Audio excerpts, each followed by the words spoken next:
अपने जीवन काल में कोई चमत्कार नहीं किया। अंधश्रद्धा, तृष्णा, अहंकार, राग, लोभ, द्वेष से मुक्त होने के लिए 4 आर्य सत्य, त्रिशरण, पंचशील, अष्टांगिक मार्ग व 10 पारमिता का मार्ग दिखाया। ईश्वर की जगह नैतिकता को स्थापित किया। सबके मंगल के लिए धम्म स्थापित किया। वे दुनिया बनाने वाले तथाकथित ईश्वर नहीं थे, मगर ईश्वर से भी अच्छे प्रभावशाली इंसान थे। आज विश्व में भारत का जो भी सम्मान व आदर होता है, उसका श्रेय तथागत गौतम बुद्ध को जाता है। इस महाकारुणिक सम्यक संबुद्ध में ऐसी क्या बात थी जिसके कारण आज भी हम उन्हें नमन करते हैं।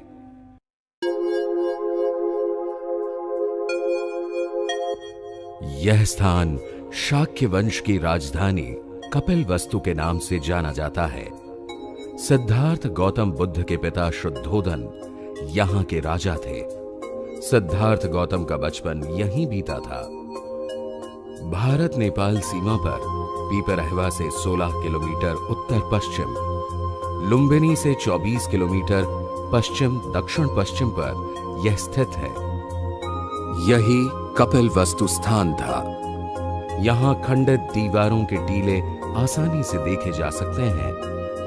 कपिलवस्तु से प्राप्त अवशेषों से भगवान के प्रारंभिक जीवन का पता चलता है। कपिलवस्तु के राजा शुद्धोधन का विवाह महामाया से हुआ। एक दिन सुमेध नामक बोधिसत्व माता महामाया के स्वप्न में आए और उन्होंने प्रश्न किया, मैंने अपना अंतिम जन्म पृथ्वी पर धारण करने का निश्चय किया है, क्या आप मेरी माता बनेंगी? रानी महामाया ने प्रसन्नता से स्वीकृति दी। इस अद्भुत स्वप्न की चर्चा राजा शुद्धोधन ने स्वप्न विद्या में प्रसिद्ध 8 पंडितों से की। उन्होंने राजा को स्वप्न का अर्थ बताते हुए कहा, महाराज, आपके यहां पुत्र होगा। यदि वह घर में रहा तो चक्रवर्ती सम्राट होगा। यदि संन्यास्त हुआ तो बुद्ध बनकर समस्त संसार को मार्गदर्शन देगा। उस जमाने में प्रसव के लिए मायके जाने का रिवाज था। रानी महामाया कहारों के कंधों पर ढोए जाने वाली पालकी में देवदह के लिए रवाना हुई। देवदह जाने के लिए लुम्बिनी वन से गुजरना पड़ता है। उस जमाने में यहां शाल वृक्षों का उद्यान वन था। माता महामाया का जब यहां आगमन हुआ तो सारा निसर्ग प्रफुल्लित था। वृक्ष फूल और फलों से लदे थे।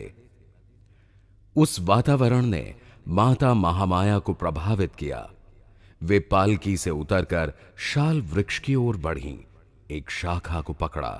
अचानक उन्हें प्रसव वेदना प्रारंभ हुई और 563 ईसा पूर्व वैशाख पूर्णिमा के दिन सिद्धार्थ गौतम ने जन्म लिया। बुद्ध के आगमन का स्वागत समस्त ब्रह्मांड ने किया।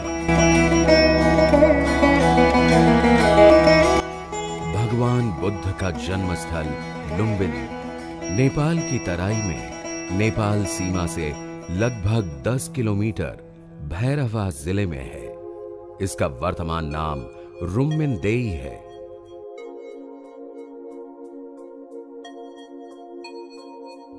तथागत बुद्ध की याद में सम्राट अशोक ने इस अशोक स्तंभ का निर्माण किया। इसमें लगा पत्थर चुनार का है। इसकी ऊंचाई 24 फुट 3 इंच है। इस पर सम्राट अशोक का अभिलेख खुदा हुआ है। इस स्तंभ के उत्तर पूर्व व दक्षिण पूर्व की ओर ईंटों के ये 2 स्तूप हैं। अशोक स्तंभ की कुछ दूरी पर एक आधुनिक विहार बना है। यह लुम्बिनी की संरक्षक देवी का मंदिर है। इसे रुम्मिन देवी के नाम से जाना जाता है। यह प्रतिमा भगवान बुद्ध के जन्म को दर्शाती है। माता महामाया दाहिने हाथ से पेड़ की शाखा पकड़े हुए हैं। यह तालाब विहार के दक्षिण में है। यह वही तालाब है जहां भगवान की माता ने प्रसव पश्चात स्नान किया था। इस तालाब के उत्तर पूर्व की ओर ईंटों के अनेक खंडहर हैं। यहां पहले कभी छोटे स्तूप हुआ करते थे। इनमें से 6 स्तूप पूर्व से पश्चिम की तरफ एक पंक्ति में है। माता महामाया नवजात बालक के साथ कपिलवस्तु आईं। 5वें दिन नामकरण संस्कार करके बालक का नाम सिद्धार्थ रखा गया। सिद्धार्थ अर्थात जिसके सारे अर्थ सिद्ध हो गए, सफल हो गए। गोत्र गौतम होने के कारण जनसाधारण में वे सिद्धार्थ गौतम के नाम से प्रसिद्ध हुए। बालक सिद्धार्थ के जन्म के 7 दिन बाद अचानक माता महामाया गंभीर रूप से बीमार पड़ी और चल बसीं। उसके बाद उनका पालन पोषण महाप्रजापति ने किया। वयस्क होने पर उनका विवाह दंडपाणि नामक शाक्य की पुत्री यशोधरा से हुआ। सिद्धार्थ गौतम व यशोधरा के घर बेटे ने जन्म लिया। उसका नाम राहुल रखा गया। सिद्धार्थ गौतम शाक्य संघ के सदस्य थे। शाक्य राज्य से सटा कोलियों का राज्य था। रोहिणी नदी दोनों राज्यों की विभाजन रेखा थी। नदी के पानी से दोनों राज्यों की खेती में सिंचाई होती थी। जल के हिस्से को लेकर दोनों राज्यों में विवाद खड़ा हुआ था और यह निश्चित हुआ